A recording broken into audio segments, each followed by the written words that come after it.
This is about how to be saved from religion, from being saved from living in fear that a spooky ghost thing is watching you and that he'll send you to hell if you don't do exactly what he wants. The first thing that you're going to have to do if you want to arrive at a logical conclusion is gather all the information. Religion restricts people's minds from thinking into certain areas. Since birth, people have been indoctrinated that they are not allowed to think about certain things. You can think this way, but don't think that way. You can't question God. You can't think about this. If you are limited to what you can think, then your mind's being completely controlled. The first thing you have to do is free your mind. Even if you are religious, you have to recognize the fact that you were, according to the Bible, created in the image of God. And if you think about Genesis, after the sin, God said that they will become as us. Okay, so you have a mind similar to that of a God, and your mind should not be restrained. You need to be able to think about everything. God wanted people with free will. People with free will have free thought. To have free thought, you cannot be restrained. You can't restrain your mind.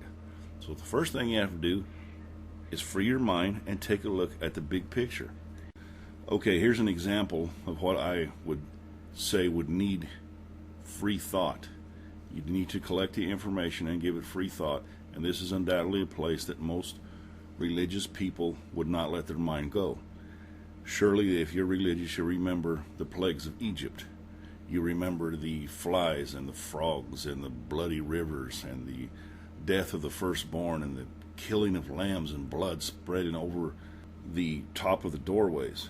Now, each time that God brought these plagues upon Egypt, Pharaoh said, take your damn people and get the hell out of here. He said, just get out of here. We don't want you no more. And then God divinely intervened and hardened Pharaoh's heart so that he could bring another plague upon Egypt. Relentlessly, he tortured Ramses the Great and Egypt. And, even the Israelites had to be tortured. They had the same flies in the same area, the bloody rivers and the frogs and the stench and all that. Even though Pharaoh was willing to let him go, God had not finished torturing him yet. So he hardened his heart so he could bring another plague, so he could bring more suffering and more misery, and then let Pharaoh break down and say, get out of here, and then harden his heart again until he had killed all of the firstborn. Now, what kind of a God would force someone through divine intervention to sin? I mean, surely you have to think that Pharaoh not allowing the children of Israel to leave bondage was a sin. It was completely against the will of God.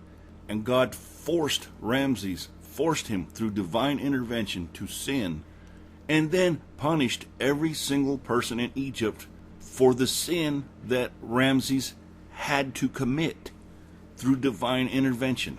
Look at it from the side of an Egyptian. Look at the fact that their firstborn was dead. Their brother, their son, their daughters lost brothers. They were already dead. The firstborn was already dead. Ramses said that the Israelites could leave. They were leaving. And as they were leaving, God wasn't quite done yet. He had to harden Pharaoh's heart one more time. And as the last Israelite stepped across on dry ground, God stopped the winds from blowing, and the water covered and killed and drowned every single soldier in the army, died drowning in the Red Sea. Now that sounds good if you're an Israelite and you just left bondage, but there's humans involved there. I can just imagine when word got back to Egypt that everyone in the army was dead.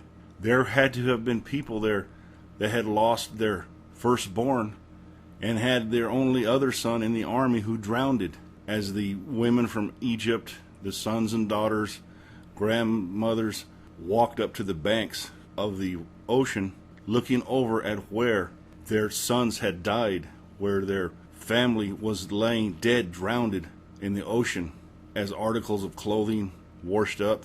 Who did this? Why? What type of a monster would possibly bring this upon any human?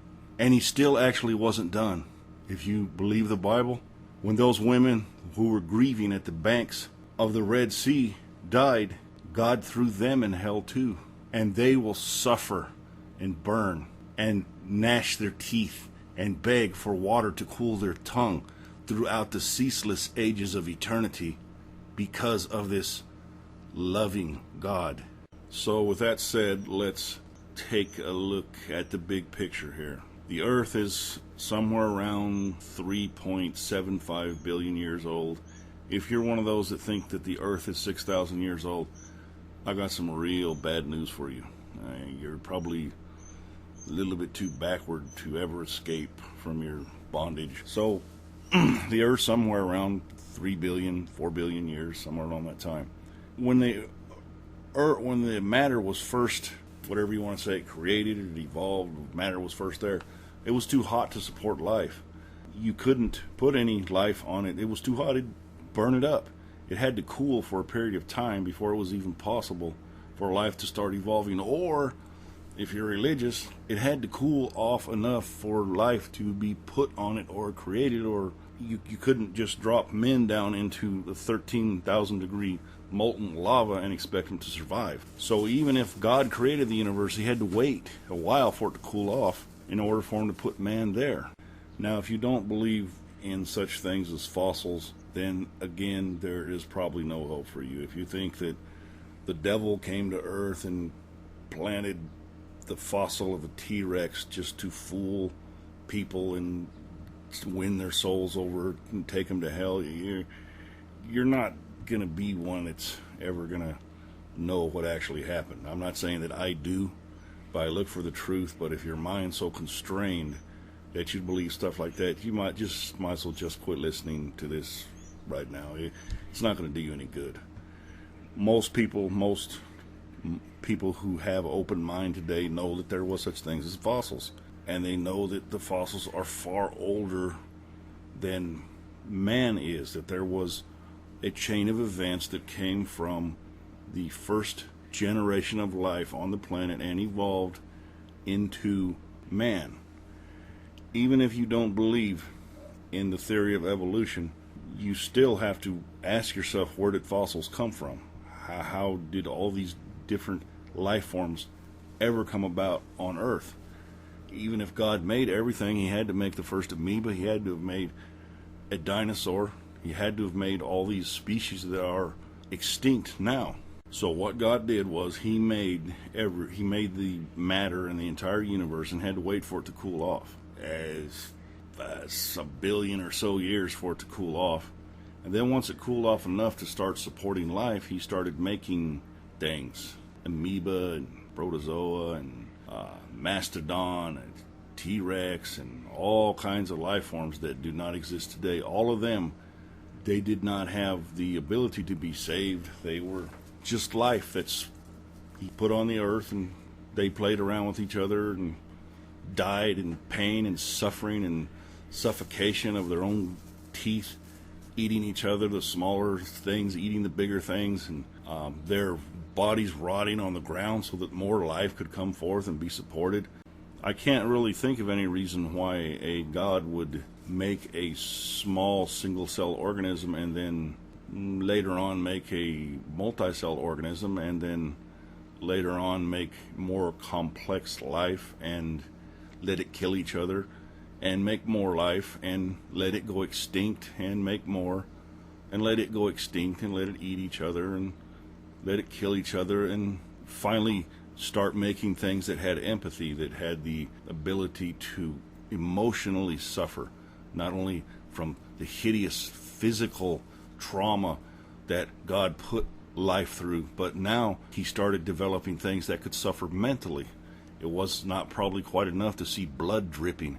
It had to that God had to actually have them feel the pain of their offspring dying. So we come up to the point where God developed cavemen and the Neanderthal, and they were ones that had empathy. They were the ones that tried to protect their offspring. I mean, mammals in general do, but the higher the form of the bigger the brain the organism has, generally speaking, the more emotion that it has, and the more that it can be hurt emotionally, not only physically. Now, God did not offer any of the other life forms any type of salvation.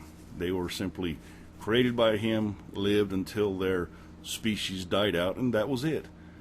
And scientifically, 98.8% of all life that has ever lived on this earth is now extinct.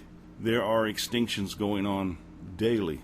It seems that the only time that heaven or God or anything has ever cared about earth is within the last 6,000 years. All of a sudden, the heavens just woke up and, oh, we've made something now.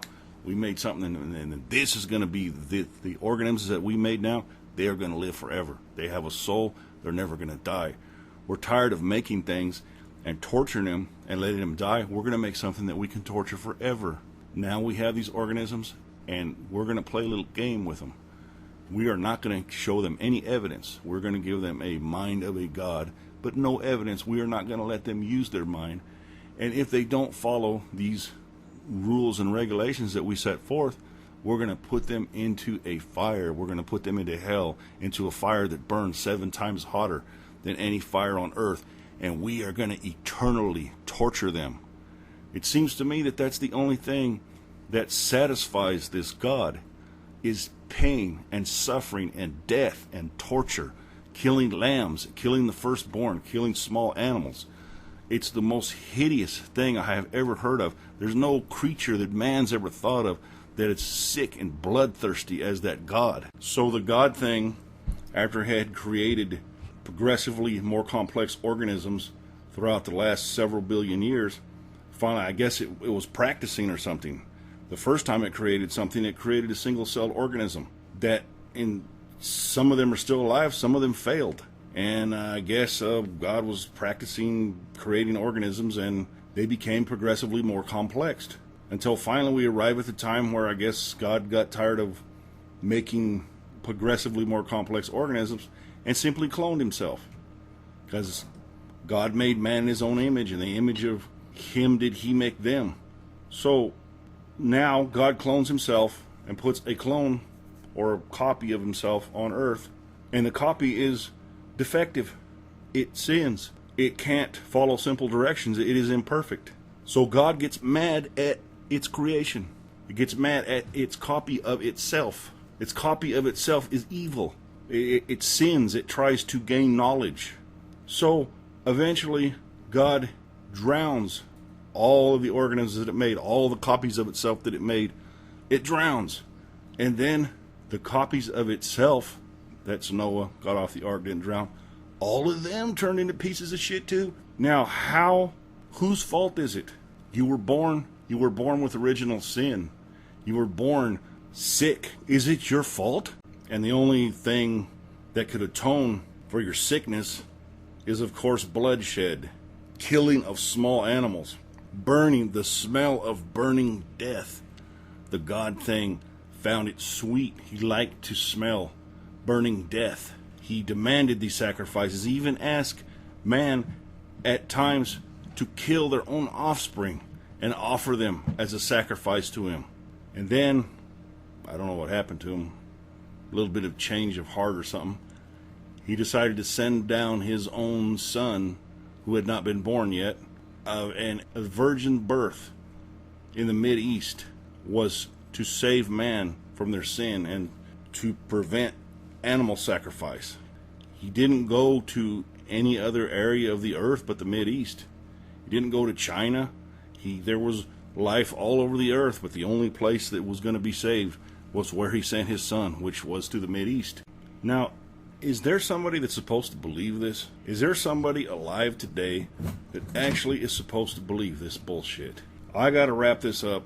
I don't know how much is going to fit on YouTube. I haven't used it too much, so I better not make this too long. I just ask you to think about it.